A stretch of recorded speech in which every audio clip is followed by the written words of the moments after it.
Good morning. Today is Thursday, July the 11th, year of our Lord 2026.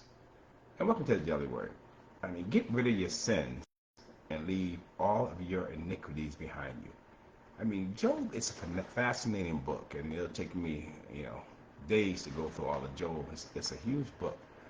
If you know the story of Job, Job is a marvelous book where Satan basically tells God that there's no righteous man around.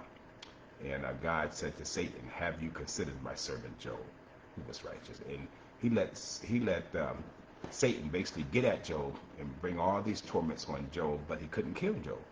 So and Job in the end proved himself to be righteous. But it's a miraculous book like all the other books, because Job had all these accusers. He had three accusers, and then he had the fourth accuser that accused the three accusers for not hitting Job hard enough to where it hurt, to show him his sin. And Job had no sin. And Job had no sin. So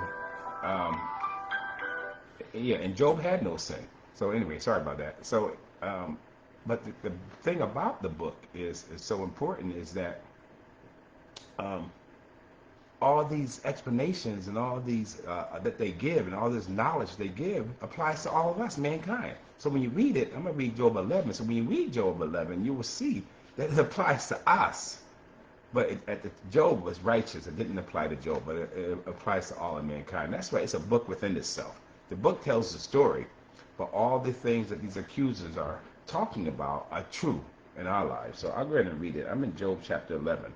And Job, like this accuser said, get rid of all your sins, and serve the Lord. But Job does that. He didn't have the sins. He was praying to God, even for the sins of his children.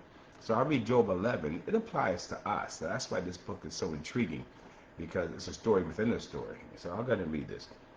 Job chapter 11, it says, Then Zophar, the Naamite, replied to Job, "Shouldn't someone answer this torrent of words? Is a person proved innocent just by a lot of talking? Should I remain silent while you babble on?" And this is his reply to Job, because it goes back and forth. Job will answer him, and then he will reply. "When you mock God, shouldn't someone make you ashamed? You claim, 'My beliefs are pure, and I am clean in the sight of God.' If only God would speak. If only he would tell you what he thinks. If only he would tell you the secrets of wisdom. For true wisdom is not a simple matter. Listen, God is doubtless punishing you far less than you deserve. Can you solve the mysteries of God? Can you discover everything about the Almighty? Such knowledge is higher than the heavens. And who are you? It is deeper than the underworld. What do you know? It is broader than the earth and wider than the sea.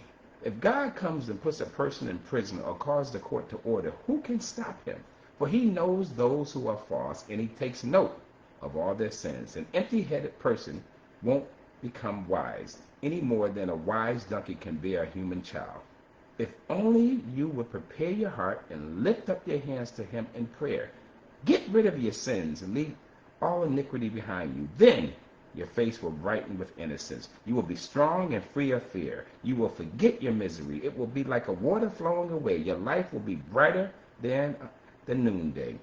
Even darkness will be as bright as the morning. Having hope will give you courage. You will be protected and will rest in safety. You will lie down unafraid, and many will look to you for help. But the wicked will be blinded. They will have no escape. The only hope is death. All this truth in the world didn't apply to Job, but it applies to us. So that's why it's a story within the story. God bless you, and God willing, we'll see you again on Friday.